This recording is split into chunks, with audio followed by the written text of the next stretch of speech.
Vamos conversar um pouquinho na palavra do Senhor. Tem uma coisa preciosa para dividir com você hoje, amém? Preciosa, sabe o que é preciosa? Irmã mais velha fala assim, preciosa, sabe o que é isso?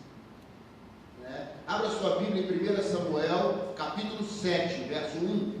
1 Samuel, coloca lá para nós, querido, capítulo 7, versículo 1. Nós vamos partir daí, eu vou te contar uma história, não sei se você conhece, mas eu vou te lembrar se você já conhece. 1 Samuel, capítulo 7, versículo 1. Posso ler? Então vieram os homens de Quiriate-Jearim e levaram a arca do Senhor à casa de Abinadab, no monte, e consagraram Eleazar seu filho para que guardasse a arca do Senhor. Verso 2 diz que desde aquele dia a arca ficou em Quiriate-Jearim, tantos dias se passaram que chegaram a 20 anos, e toda a casa de Israel dirigia lamentações ao Senhor. Amém? Na época de Samuel, quando ele aparece na história bíblica, ainda uma criança, adolescente, e Deus o levanta como profeta, veio um desastre sobre a casa de Eli, que foi o último sacerdote. Seus filhos desqualificaram o ministério. Eli ficou tão arrasado com a perda da arca, numa guerra, os filisteus vieram levar a arca do Senhor, porque eles desesperados estavam perdendo a guerra, levaram a arca, que simbolizava a presença de Deus, para ver se mudavam as coisas. Irmão, não adianta só trazer a arca quando tudo está mal feito. E aí os filisteus, além de vencerem Israel, queimarem os seus símbolos, levaram a arca embora. E essa arca foi colocada no templo de Dagon como um troféu de guerra, e ali houve um momento misterioso, porque a arca não divide a presença com nenhum Deus, nem nenhum ídolo, né? Ela representava a glória do Senhor. E Dagon aparece caído num dia, eles insistem com ele em pé, ele no outro dia aparece arrebentado no chão, sem cabelo, então eles falam, tem que mandar essa arca embora. 7 meses ela ficou na terra dos filisteus. E aí eles colocaram a arca dentro de um carro, puxado por vacas, e colocaram algumas oferendas, ratos de ouro, não sei o que era da cultura filisteia, e falaram, para onde as vacas forem, a arca vai. Literalmente eles largaram e elas foram embora em direção a Bet-Semes, que era uma cidadezinha da fronteira, uma aldeia da fronteira, uma cidade de levitas, uma cidade levítica. E eles então acolheram a arca ali, os levitas, foi uma alegria muito grande, mas eles ficaram com uma curiosidade enorme, o que tem dentro da arca? E a lei dizia que não podia nem tocar na arca, quanto mais levantar a tampa e ver o que estava dentro. Aí eles estavam curiosos, queriam ver se as tábuas da lei estavam lá, se ainda tinha a vara de Arão, se ainda tinha o que tinha lá, não é? O pote que dava o maná, curiosos. Aí abriram a tampa da arca e Deus trouxe um juízo, morreram 70 homens. E eles entraram em pânico. Falaram assim, olha, a arca não fica aqui não. Nós vamos ter que mandar embora. A presença de Deus ou abençoa ou incomoda, dependendo de como nos colocamos. Não é verdade, gente? Se a gente começa a fazer as coisas erradas, a arca passa a ser o problema. Não é assim?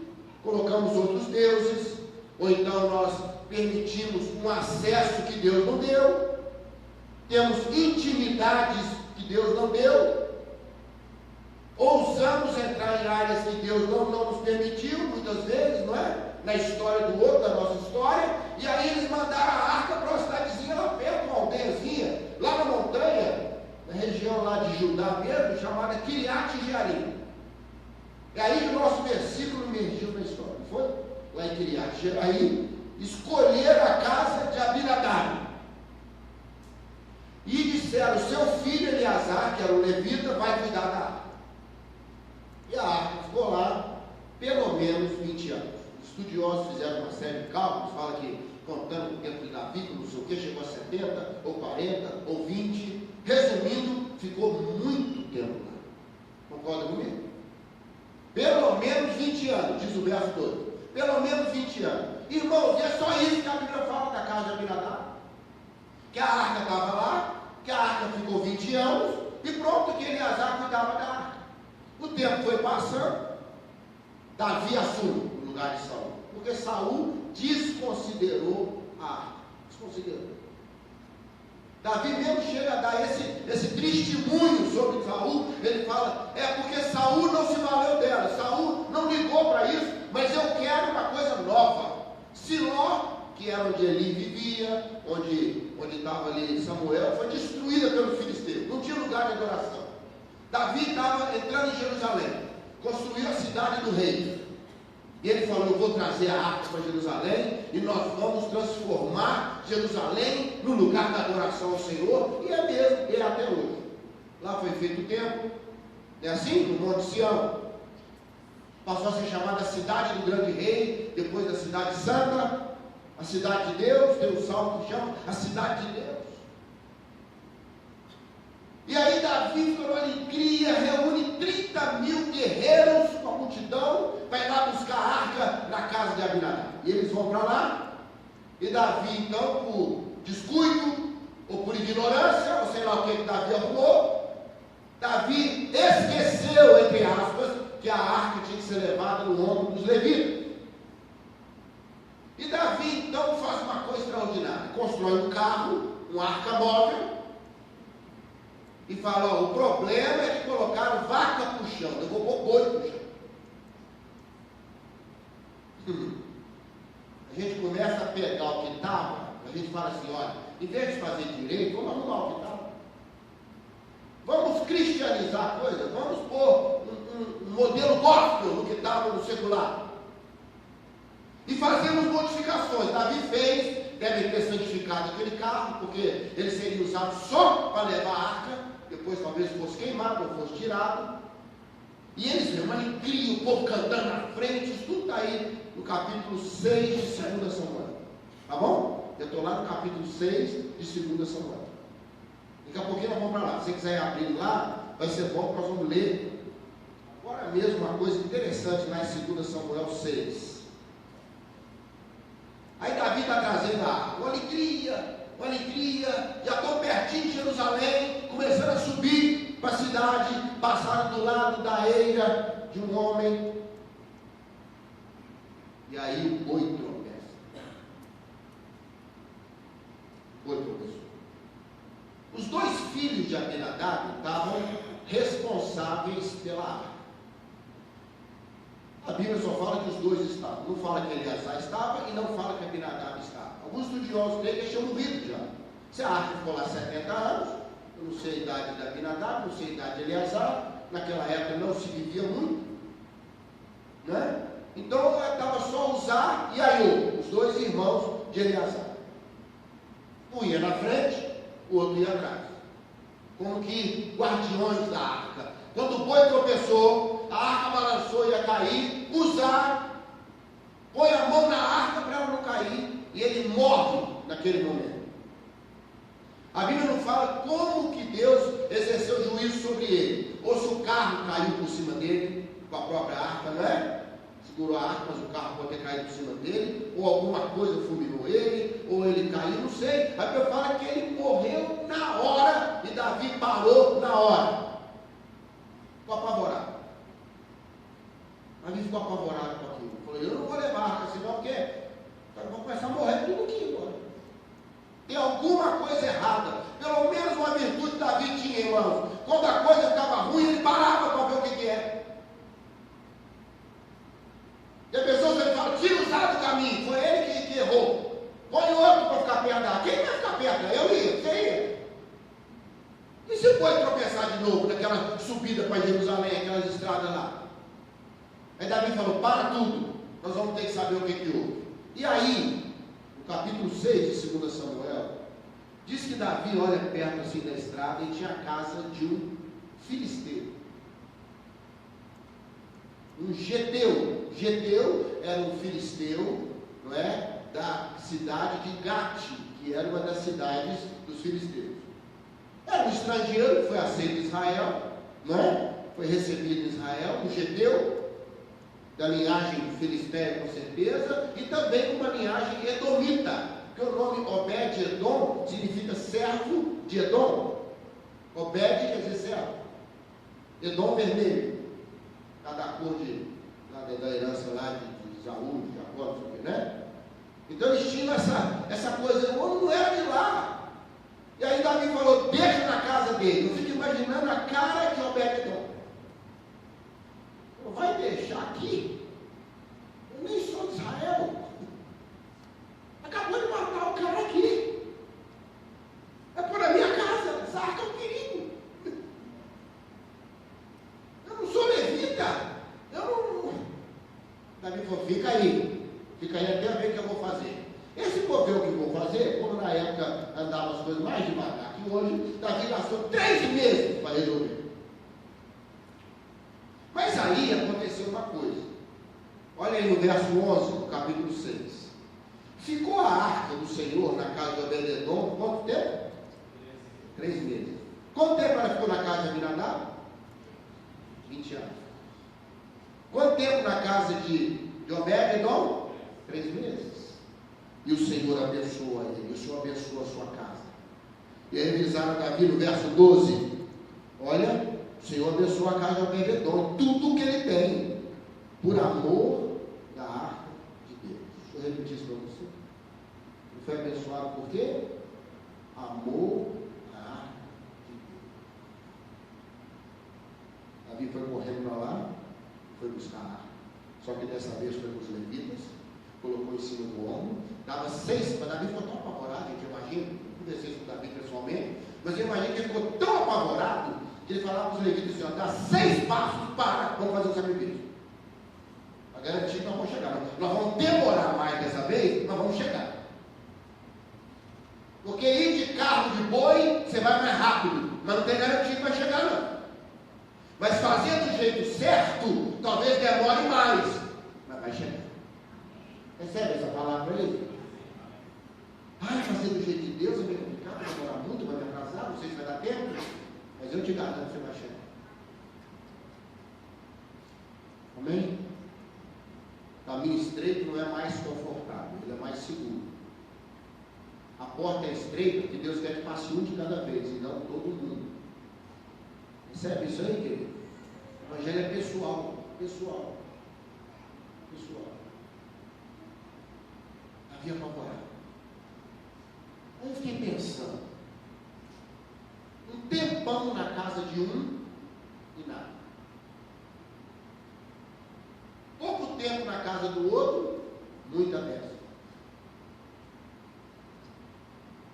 Aí eu comecei a pensar, a Bíblia não fala por que não abençoou na casa de Aminadab e não fala por que abençoou na casa de Obed-Edom. Mas eu cavei umas coisas aqui. Viu, pastor? Eu não sei por que abençoou. Agora eu não sei o que também não tem nada a ver com a bênção. Isso que eu quero que você pense comigo agora, para aliviar seu coração e Deus transformar sua casa de Aminadab na casa de Obed-Edom. Amém, querido? Amém? Primeira coisa que eu quero falar com você: origem não é determinante. A casa de Aminadab era uma casa levítica, era para tudo dar certo. A casa de Obed-Edom era nada. Tudo para dar errado. Estrangeiro, filisteu, gatita, recebido agregado. Aí Deus me ensina o seguinte: não importa o que era, não confie no que era, não confie em origem, não confie no que foi, porque a casa de Obed-Edom não era nada e Deus abençoou a casa dele. Segunda coisa que eu quero falar para você: tempo não é garantia. 20 anos e nada, 3 meses e tudo. Eu conheço o Senhor há 40 anos, e daí? Talvez do seu lado então a pessoa conhece há 2 meses e está voando mais com você. Percebe o que eu estou falando? Tempo não é garantia. Aliás, é um perigo quando se refere à arca. Você pode acostumar com ela na sua casa. Guardar uma coisa mais de 20 anos, talvez até 70, como diz o estudioso, Chega um momento, irmãos, que a gente começa a relaxar. Relaxa tanto que a gente acha que pode pôr a mão nela. Um levita conhecia profundamente a arca e as coisas de Deus. Uzá não fez por ignorância, ele fez por irreverência. Está escrito na Bíblia. Morreu por causa da sua irreverência, não é da sua ignorância. Agora, na casa de Obed-Edom, estava cheio de ignorância. E como é que lá a coisa funcionou? Você sabe por quê, irmão? Porque na casa de Obed-Edom havia amor à arca de Deus. Você sabe que Deus falava, Obed-Edom não entende nada, mas olha o carinho dele com a arca. Obed-Edom não sabe nada, mas olha o cuidado que ele tem. Faz tudo com amor. A gente sabe quando a pessoa está fazendo, a gente sabe quando está fazendo com amor. Sabe ou não sabe? Hein? A gente sabe. A gente sabe. Então aqui não foi questão de ter a arca em casa. Qual é a postura minha? Eu amo a presença do Senhor na minha casa. Eu tenho prazer que Deus esteja na minha casa. Ah, eu sou fraco, eu sou um Obed-Edom. Mas quer saber? Eu amo o Senhor. Meus filhos amam a Deus. Bíblia na minha casa não é lugar para esconder nada. É para ser aberta e lida. Entendeu o que eu estou falando? Corinho não é só para treinar, para cantar na igreja, não. Ele se canta naturalmente. Quando você vê, você está subindo uma canção. Do nada, você lembra de uma canção. Você conversando, fala uma coisa da palavra. Ama. Na casa de Obed-Edom havia amor à arca de Deus. Na casa de Abinadab, eu não sei o que havia. Era uma ordem para Eleazar. Essa é a segunda coisa que mexe comigo. Na casa de Abinadab, um era responsável, o resto não. Concorda comigo? Nós não lemos aqui? Escolheram Eleazar, o filho mais velho, falou, é você que vai olhar. Os outros devem ter falado, não, o problema é Eleazar, Uzá, Aiô, né? Eu não tenho contato com a arca. Quem tem que ter contato com a arca é Eleazar. A quem tem que orar é meu pai e minha mãe, não sou eu não. Quem tem que saber as coisas é o outro. Quem tem que dar testemunho é o outro. Uzá e Aiô não criaram aquela reverência para a arca. Eu duvido que Eleazar colocasse a mão na arca. Eu duvido. Você concorda comigo? Duvido que todo dia cuidava da arca. Ela está lá, cuidado, não deixe em sol demais. Não é verdade? Você está cuidado. Ele sabia da responsabilidade. Quantas famílias a gente vê que o pai e a mãe lutam para construir história, patrimônio, vem lá usar e joga tudo fora.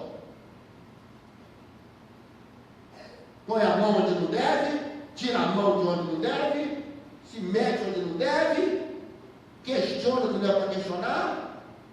E aqui eu vejo que não havia só amor na casa do Obed-Edom, não. A sensação que eu tenho é que todo mundo se agrupou, porque a Bíblia diz que foi abençoar ele, foi abençoar a família dele, abençoou as coisas que ele tinha. Irmão, a arca passou a fazer parte da família de Obed-Edom. Amém? Sabe, o que me toca o Senhor não é o que eu sei, é o que eu sinto. Havia amor pela arca. Está vendo isso aqui? Olha a história para trás, irmão. Muito bonita a história do seu pai e sua mãe. Linda a história da sua avó. Ah, mas eu quero ter a minha história, Marta. Amém? Minha. Porque é a minha história que vai fazer que eu continue. Não é garantia, irmão. Família toda levítica, num lugar próprio, do jeitinho certo. Deu tudo errado. Casa de Obed-Edom não era nada, não tinha nem história para trás, tinha uma vergonha talvez. A Bíblia fala claramente, mandou recolocar na casa de Obed-Edom o geteu. Pode ler na sua Bíblia, o cara carrega o geteu atrás, entendeu? De Gate, não é daqui não, viu gente? Outra coisa, querido, o cenário não viabiliza. A casa de Abinadab era no alto do monte, lembra que nós lemos? Oh, meu Deus! No alto do monte, privilegiado, os montes de Judá. Devia ter uma vista linda, lugar protegido, lugar seguro. E a casa de Obed-edom na beira da estrada. Sabe o que é uma casa no lugar errado, na hora errada? Davi pegou a arca e falou, pô, por aqui, por aqui, para tudo. Qual a casa mais próxima aqui? Que portão é esse aqui? Quem mora aqui? Entendeu? Aqui escolheu lá o homem, colocou na casa dele. Talvez seu momento não seja privilegiado, talvez sua casa não é no alto da montanha, talvez você está vivendo um momento da sua vida que você está por baixo. Deixa eu te falar uma coisa, você que está aqui, está vendo a gente aí, tudo pelado aí na internet, presta atenção numa coisa, não importa, o cenário não viabiliza, pode ser beira de estrada, pode ser no monte, o importante é amar. Aquela hora Deus vai olhar para você e falar assim, talvez não fosse o melhor lugar, mas a arca vai tornar o melhor lugar. Sabe o que falaram com Davi? Sabe aquele homem que você largou a arca lá? O homem prosperou. O homem está voando. E quando o judeu fala, Deus abençoou, é isso que você está pensando mesmo. O homem enriqueceu. Bênção para o judeu era posse, era patrimônio. O gado dele explodiu, as coisas dele funcionaram, tudo que não dava certo passou a dar certo. Ela foi abençoando a ele, abençoou a família dele. Talvez a esposa fosse estéril, engravidou, talvez os filhos estivessem dando problema, começaram a funcionar tudo direitinho, as coisas do negócio estavam tudo confuso, começou a arrebentar, falaram com o rei Davi, olha, o homem está abençoado, tudo que ele tem está abençoado, a casa dele é outra. Davi falou, vamos correr lá e vamos buscar essa arca. Vai levar a arca embora. Você deve estar pensando, tadinho do Obed-edom. Quero aconselhar você a dar uma lida depois, em Crônicas 26. 1 Crônicas 26. Você vai ver, coitadinho do Obed-edom, o que aconteceu com ele. Davi levou a família toda para Jerusalém. Vou contar que você deve estar na curiosidade toda. Falei só para provocar. Eu não estava sem contar não, gente. Davi convidou a família toda de Obed-edom para irem servir no templo de Jerusalém. Não havia tempo, era o lugar que estava a arca. Foram convidados para serem porteiros. Porteiro guardava a arca. Os filhos dele se tornaram homens de valor. 1 Crônicas 26. Homens grandes, agraciados por Davi. Foram convidados a serem porteiros, guardar as entradas do lugar onde estaria a arca. E depois, alguns filhos foram convidados para guardar os depósitos e tesouros do rei. Ô irmão, essa família se deu bem. Por quê? Porque amou a arca. A arca entrou na casa de Obed-edom e foi arrumando tudo. O texto é claro quando fala aqui, 2 Samuel 6,12, falaram com o rei Davi, olha, eles estão amando a arca de Deus, sabe? Tudo quanto ele quer, tem, está abençoado. O verso 11 fala, abençoa tudo, abençoa a casa dele toda. Quando a Bíblia fala, sua casa é família, bens, tudo. Tudo. Ô irmãos, quero te fazer um convite hoje à noite. Vamos ser Obed-edom. Me preocupa com o tempo. Pastor, eu estou chegando agora. Não, bem-vindo, Obed-edom. Eu não tenho história para trás. Bem-vindo, Obed-edom. Sabe, o lugar meu lugar não é dos melhores. Minha história não é a mais bonita. Minha história não é de montanha. Minha história é de beira de estrada. Eu sou alguém que estava ali. A arca entrou na minha casa. Entra. Porque a Bíblia fala que foi abençoando tudo que ele tinha. E foi abençoando quem não tinha. Está entendendo isso aí? Quem não tinha. Isso que nós temos, irmão. Só problema. Só questionamento. Só gerenciando crise. Correndo atrás do dia melhor. Esperando existir logo, né? Mas se a arca entrar na nossa casa, eu quero abençoar a sua casa.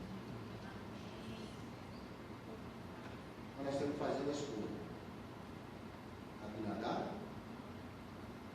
ou Obed-edom?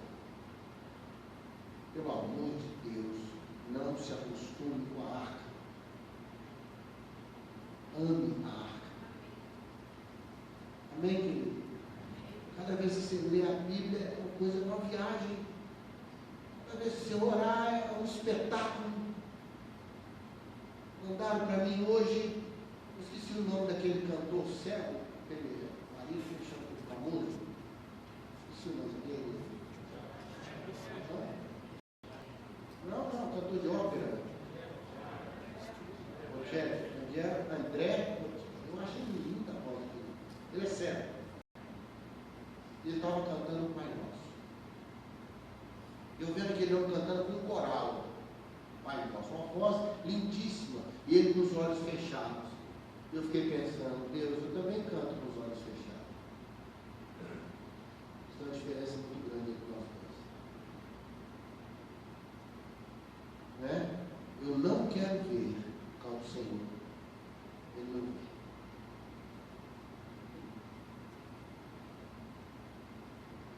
Ele está com os olhos fechados por obrigação, que ele não pode ver. Eu fecho os meus olhos, porque eu não quero ver, é só o Senhor. Quando a gente fecha os olhos na oração, irmão, não é nenhuma coisa de ritual, nada não. É uma coisa de a atenção não fica distribuída.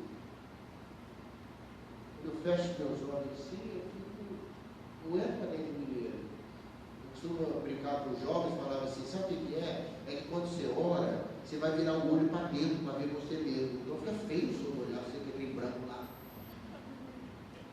Eu brincava com as crianças, com os jovens, adolescentes, eu falava, sabe o que você fecha o olho quando ora? Você vai virar o olho para dentro. Eles ficavam me olhando assim, sabe como é que esse negócio de virar o olho para dentro? Então, metaforicamente, falava, você está virando o olho. Quando a gente ora para a gente mesmo. Porque quando a gente vai para Deus, a gente acha a gente mesmo. O melhor lugar de se encontrar é em Deus. Aliás, o melhor lugar para se perder é em Deus. Quem perde a sua vida, na verdade, vai achar. Quem preocupa demais com a sua vida, vai perder. Perca a sua vida em Deus. Amém, querido? Solta a sua vida e fala, Deus quer saber? A partir de hoje, minha casa é Obed-Edom. Posso não ter grandes coisas, mas nessa casa tem amor pela tua presença. Isso para mim é a síntese da adoração. Adorar o Senhor é expressar amor por Ele. Simplesmente isso. Não é? Simplesmente isso. Feche seus olhos. Recebe essa palavra hoje. Não preocupa com a história para trás. Não preocupa com o tempo. Não preocupa com as condições. Monte, beira de estrada. Ame a arca de Deus. Envolva todo mundo. Não terceirize responsabilidades espirituais. Não passe para os outros o que é para você. A casa de Obed-Edom olhava a arca. Amava a arca. Deus olha para a sua casa e fala, tem luta, tem problema, está na beira da estrada, mas esse povo me ama. Esse povo me ama. Esse povo me ama. História agora por nós.